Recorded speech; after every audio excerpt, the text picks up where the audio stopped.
大婚当天，男人居然抛弃一起长大的新娘，要娶他的妹妹，怎料妹妹打死也不愿意，连忙骑着马就要跑路，没想到新郎却紧追不舍，走投无路的他只好纵身一跃跳入湖中，没想到却被徐子言救起。为了能让女孩嫁给自己，他竟趁机下药。这是断肠草制的药丸，3日之内若是没有解药，便会肝肠寸断而死。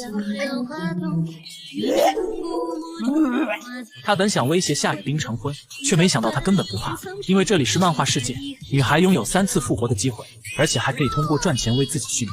于是再次复活的夏雨冰便将所有心思都放在赚钱上。他看到姐姐的糕点摊位无人问津，便与姐姐达成合作关系。没想到他一出手，原本无人问津的摊位立即人满为患。他连忙拿着钱为自己续命，却没想到系统出了问题，因为他体内的剧毒未解，所以导致无法续命。无奈之下，他只好答应徐子言的要求，与他签订契约，择日成婚。他本想拿到解药便溜之大吉，没想到大婚当天，一杯酒下肚之后，他便浑身燥热，心痒难耐。徐子言一番检查，立即猜到是好兄弟搞的鬼，他连忙拿出解药服下，但迷失的夏雨冰却不听指挥，于是他只好先含在嘴里，用接吻的方式将其喂下。待女孩反应过来，竟一把抱住男人的脖子吻了上去。而这时送酒的2人居然趴在屋顶偷看，不料被男人的老爹发现，但并没有责怪他们，而是让他们让个位置给自己。等他趴下时，却发现屋顶被自己加了遮挡板。第2天，女孩醒来看到自己居然还活着，才想起昨天醉酒时男人用嘴喂了自己解药，便打算趁男人还在熟睡逃走。可男人却突然苏醒，还以为他要非礼自己，连忙用手挡在身前。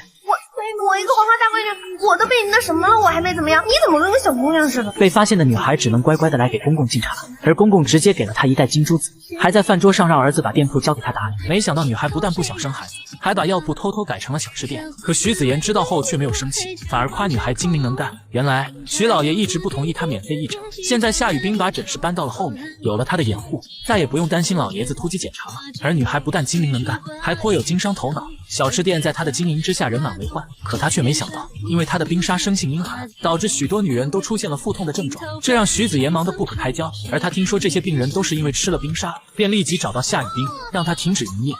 徐子言，我第1天开业，你就这么看不惯我吗？随后2人发生争执，徐子言认为他为了赚钱不择手段，夏雨冰却觉得他满嘴仁义假君子，2人最终不欢而散。可夏雨冰没走2步便晕了过去。原来为了做出好吃的冰沙，他每种口味都试吃了一遍。看到他痛苦的模样，徐子言端来1碗药汤，可夏雨冰却想起了上一世被毒死的场景，吓得慌忙逃跑。无奈之下，徐子言只好以吻送药。不料下一秒，老爷子突然闯了进来，看到2人的模样，立马关上了房门。大光啊，你可知道体寒之人冷过才能痊愈？如何痊愈啊？生娃儿哦！然而自从不能卖凉粉，她的钱很快就被老公一诊看得所剩无几。隔天，夏雨冰就去徐子言那里献殷勤，从他那套出了祖传秘方，把即将倒闭的店铺做得风生水起。不料2姐夏兰竟照葫芦画瓢，在对面开了一家一模一样的店，而且价格低廉，瞬间将他们的客人全都抢走。气不过的2人直接使用成本价，打算拉拢客人。没想到2姐竟然偷工减料，把价格做得更低。2人本想有样学样，可始终受不过良心的谴责，只好关门停业。可女孩却不甘心，打算研究新品东山再起。就在她绞尽脑汁想新品的时候，却突然感觉后背一凉，可回头查看却什么也没有。不料下一秒，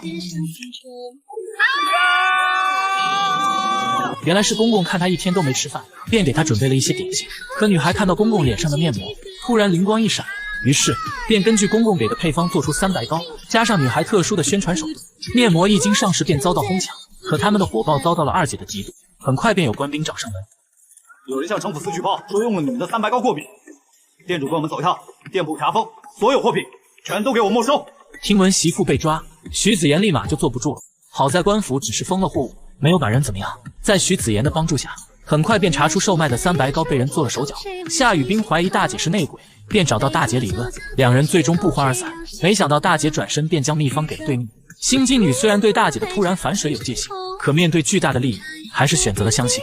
随后2人按照配方做出3白膏，并让顾客免费体验。众人看到模特用后容光焕发，便纷纷开始抢购。可没想到使用之后，都出现了过敏的现象。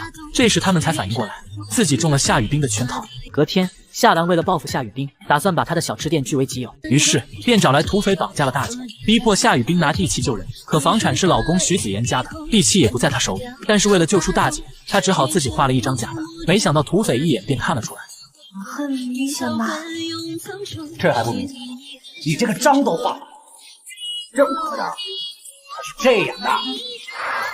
作假的举动彻底激怒了帮主，拿着大刀就朝女孩砍去。关键时刻，徐子言及时出现替他挡下，随后帅气的拿出地气，将众人救了回来。可夏雨冰却不甘心把便拱手让人，于是两人便想装鬼吓唬二姐，趁机拿回地气。一会儿我一喊去，你就拉，好吧？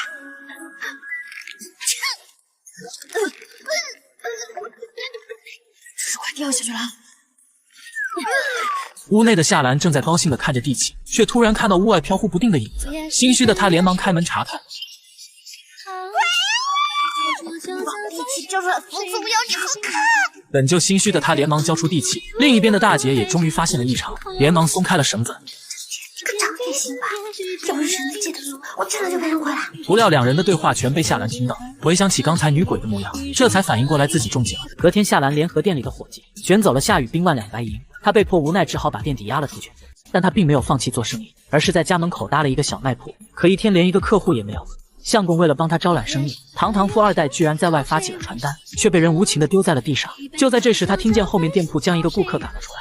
你刚才跟小孩争什么？原来他家少爷忙于赶考，就想吃这家店铺的饭菜，哪怕给跑腿费卖家也不愿意送。他居然把这单活接了下来。真的？不过呢，你要照顾下我家娘子的店。一定一定。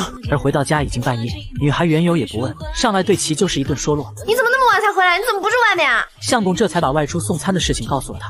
女孩听完抱住相公就是一顿狂亲，原来她想到可以用送货上门的形式来卖货，还别说那生意是真好。可女孩却愁眉苦脸起来，原来她自己一天只能送几单，客户下的订单太多，根本送不过来，有的刚送到就凉了。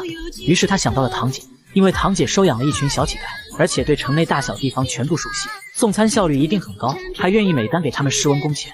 但堂姐打死也不愿意让小家伙们出去劳动，头也不回的就离开了。可女孩找到这群小家伙们时，个个都争先恐后的报名，因为他们知道靠双手赚的钱远比别人施舍更有尊严。小家伙们才上岗一天，就逼得几家百年老店开始打折，直到贴着成本卖也还是没有生意。